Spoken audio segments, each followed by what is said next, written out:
Hi guys!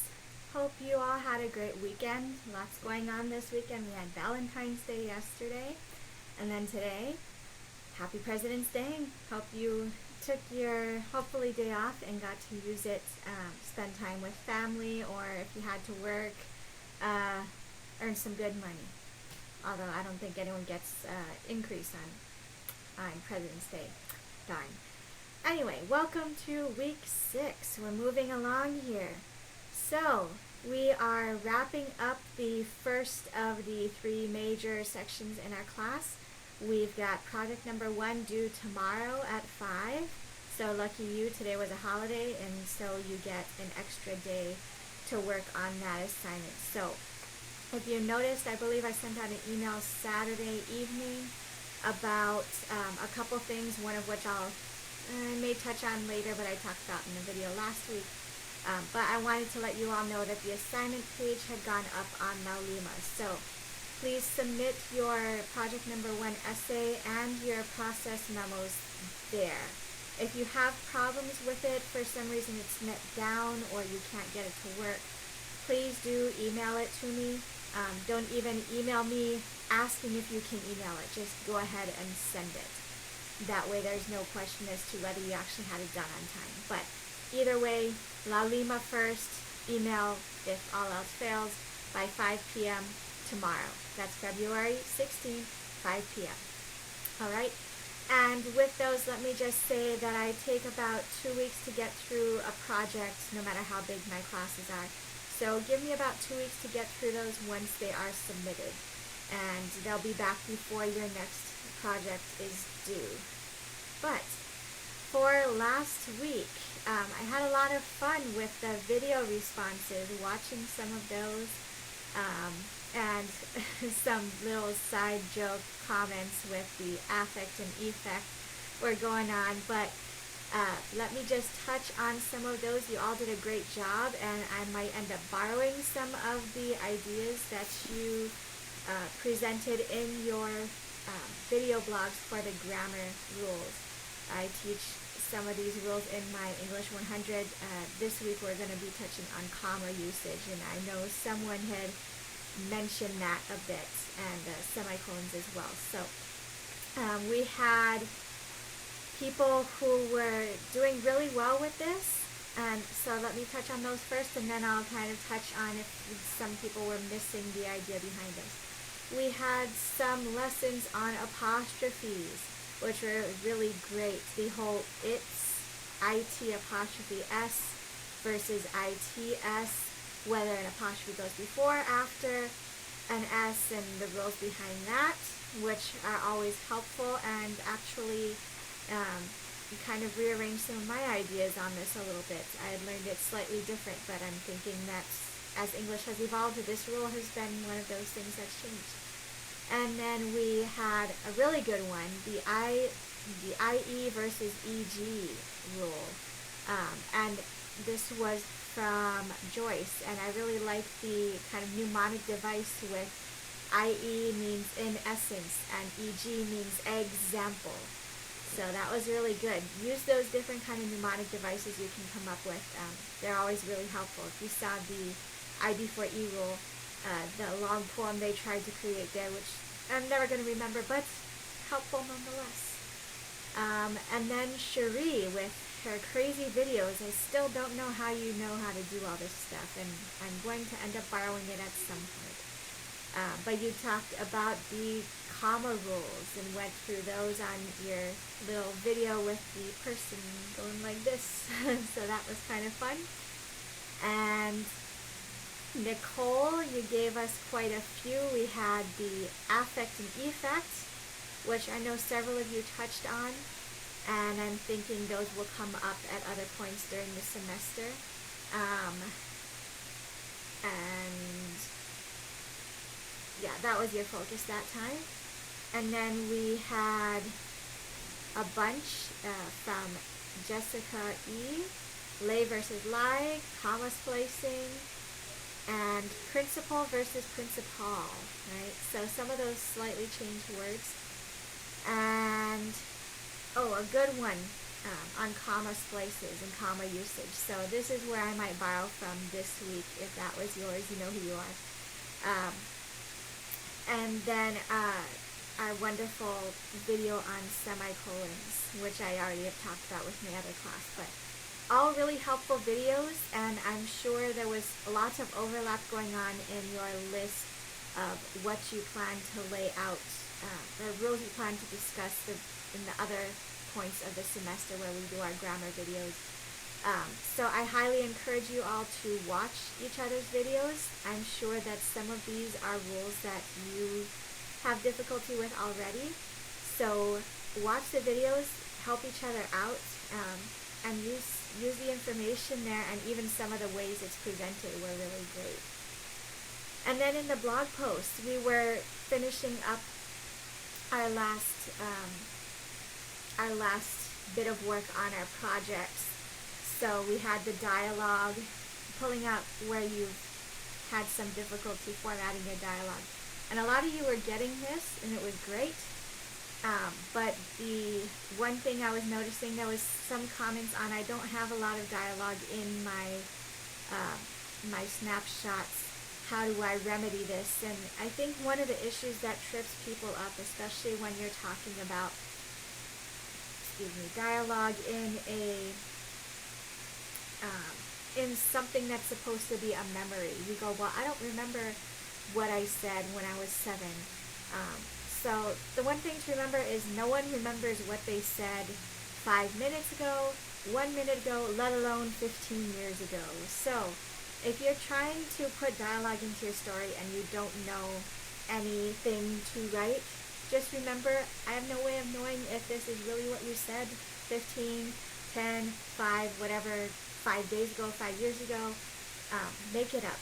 This is a bit of a creative piece, so I'm not judging you on the authenticity of your dialogue or anything like that. The other thing that I wanted to mention with that was that several of you were getting the tips that were given in the links that you were to use as a kind of, as an example. But you would take some of the tips, start using them, and then mix them with some other tips that kind of contradicted it. So the whole point with dialogue is that you pick one rule. So the idea of using dialogue both to express spoken words and thoughts, but to stick with it. So if you start using dialogue for spoken words and thoughts, don't then switch to using italics for your thoughts, because it's going to get confusing. So pick a dialogue style and stick with it throughout the entirety of a piece. Next piece you can always change, but you got to have cohesiveness throughout a single piece. I forgot to mention with the video posts, though, that there were a few of you who didn't quite get what I was going for, and maybe did a little more work than you needed to, or just missed the point completely. So we'll be doing this again in a slightly different way with the grammar videos, but the point was for you to pick 3 and only discuss 1 this week. So your other 2 were meant to discuss at other points in the semester. So if you picked 3 and discussed all 3 in your video, you can feel free to come up with a new one for the second video we'll be working on in a few weeks during Project 2, or you can take one of the ones you've already done, and we'll be doing an activity the next time around. So you can use that rule for your activity. It's entirely up to you. But those of you that completely missed the mark, we're talking about things like proofreading a paper before you submit it, and reading strategies and things like that. So the idea was that you pick a writing grammar rule and focus on that. So something specific, the I before E rule, a lot, affect versus effect, weather, outside weather versus whether or not you're going to do something. So it needed to be something you could research and teach. I know there was someone who said, well, I can't really teach this. Then you were kind of missing the idea behind this assignment. So make sure you're reading the instructions, and if there's something you don't get, then always feel free to email me. I've been really good all semester so far about answering emails within a pretty good amount of time, unless they weren't super urgent. So I am available. You guys have my phone number as well, and I do texting if you need it to text.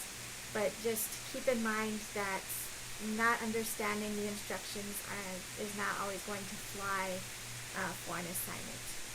Okay, and a last thing on last week's assignment, because I did change the due date last week and said, when I put up this video, I said we're changing from midnight Sunday to midnight Saturday.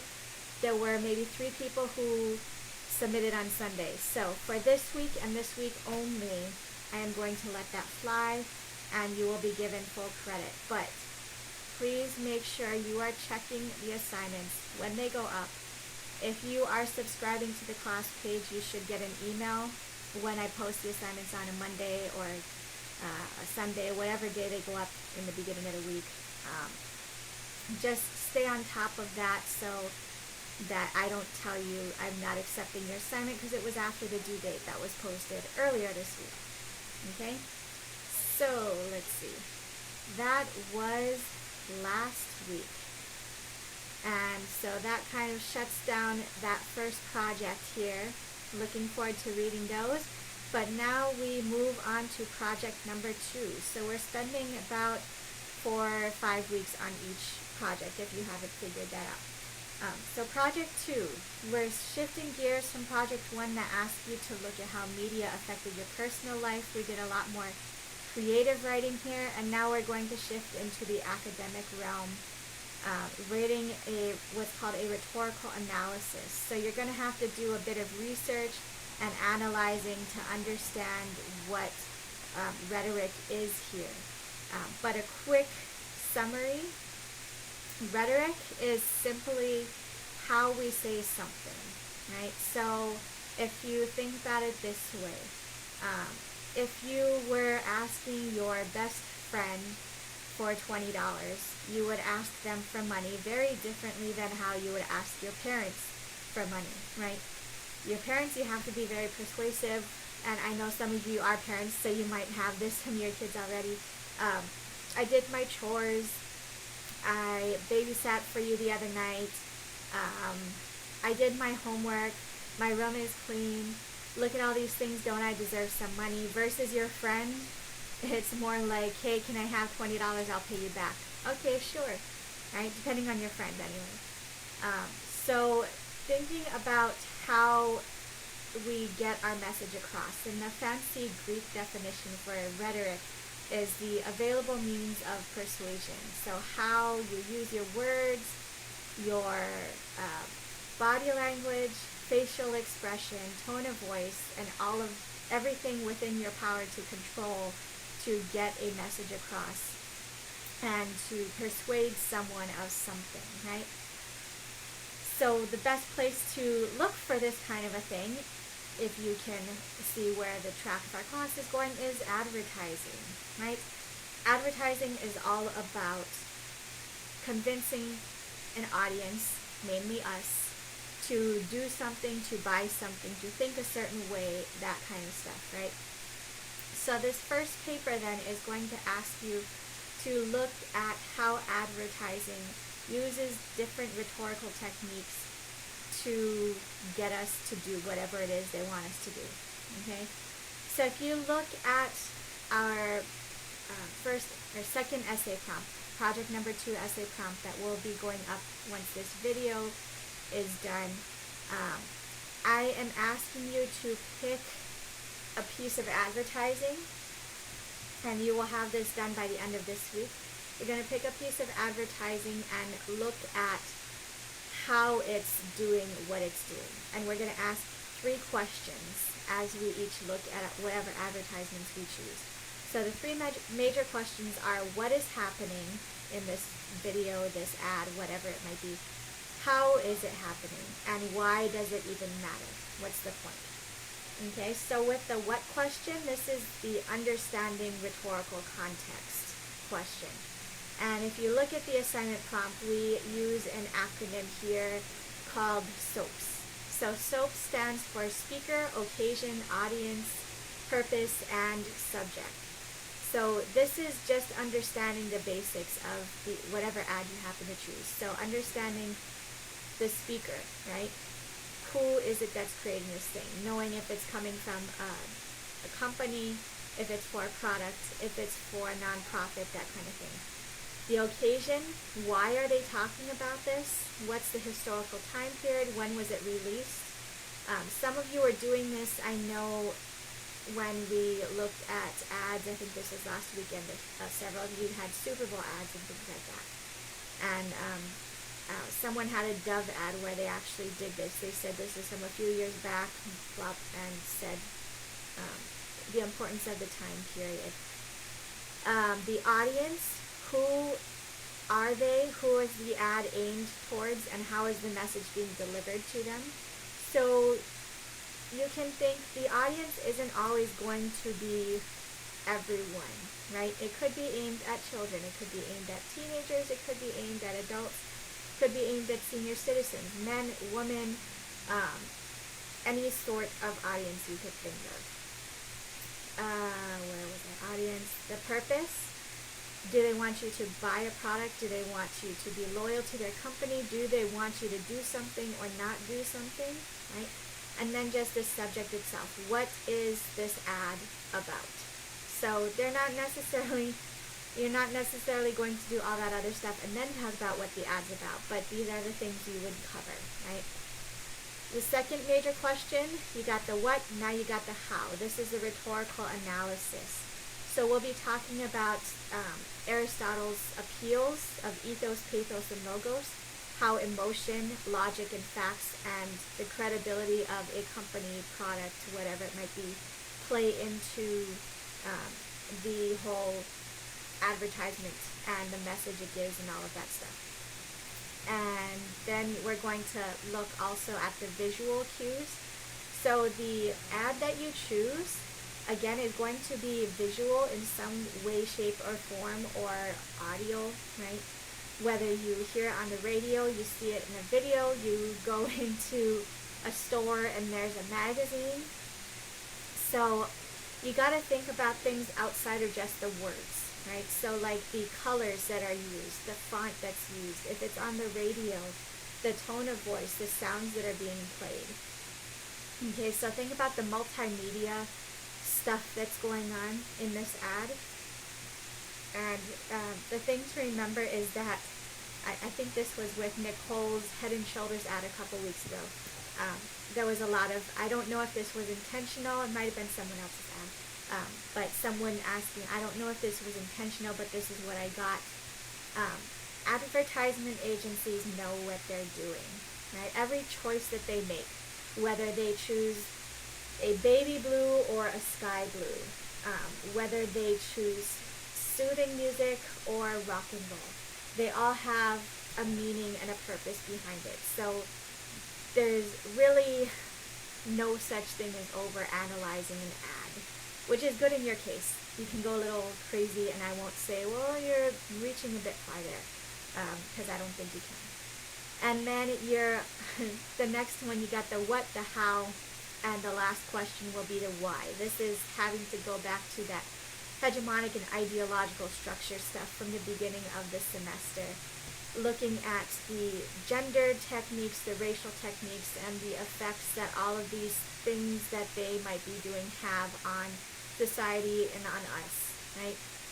So each week we're going to focus on a different one of these three major questions. This week we're focusing on the what. If you look at the prompt, it lays out the other weeks for you when we tackle the how question, when we tackle the why question, and all of that kind of stuff. So we'll be spending 4 weeks on this essay, okay? And then we'll be moving on to where you guys get to do something else, create your own ad. Anyway, so this week then, if you look at our calendar, we've got, your basic watch this video, and then I want you to read through that essay prompt. I know there were several people with the first project who started writing drafts and really didn't know what the project was about, that we had a page minimum or maximum, that kind of stuff. So make sure you read that essay prompt. That should be a rule no matter what class you're doing, what project. paper, assignment, whatever you're working on. Make sure you know what you're doing. Okay, so read through that, and then our weekly assignments this week, our basic stuff. So first one, our video, we're going to do like we did a couple weeks back, where you chose an article from a section and you summarized it and that kind of stuff. So this week, we are going to read an essay from the chapter on advertising and consumer culture. So choose an article, read it, summarize what it's about. Tell me, do you agree or disagree? How did they make whatever argument they're making? And pretty much draw a connection between what you read in that essay and what you're going to be writing, or what you'll have to be writing in your next essay. Okay, so that's your video. Pretty straightforward on that. On the blog, what we're doing is starting with that what question for the next project. So you're going to focus on the SOAPs again, the speaker, occasion, audience, purpose, and subject. So what I want you to do is pick two examples of advertising. And when it comes to advertising, there's generally two types of advertisements. The first one would be selling you a product, right? So product can even mean service in some cases, right? Like Roto-Rooter or something. And then the second one would be something like a nonprofit, a charity, an ad for some kind of social issue where they're trying to get you to change, start, or stop a behavior.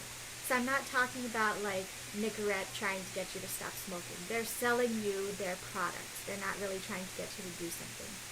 I'm talking more about like the ASPCA commercials, where they're trying to get you to donate to them, but also become more aware of the social issue of these poor animals being abandoned. So they're trying to get you even to take better care of animals and that kind of thing.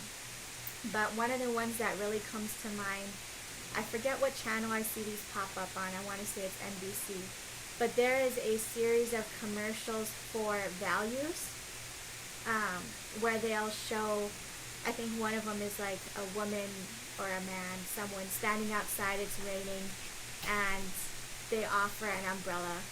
Someone comes and offers an umbrella or something, and there's a bunch of others in the same commercial, and the value is like kindness or something. So they're not selling you anything, but they're giving you this kind of like a PSA, right? An ad for trying to change your behavior so you're nicer to other people. And you can see those sometimes covered up in product commercials, but ultimately those ones are trying to sell you a product.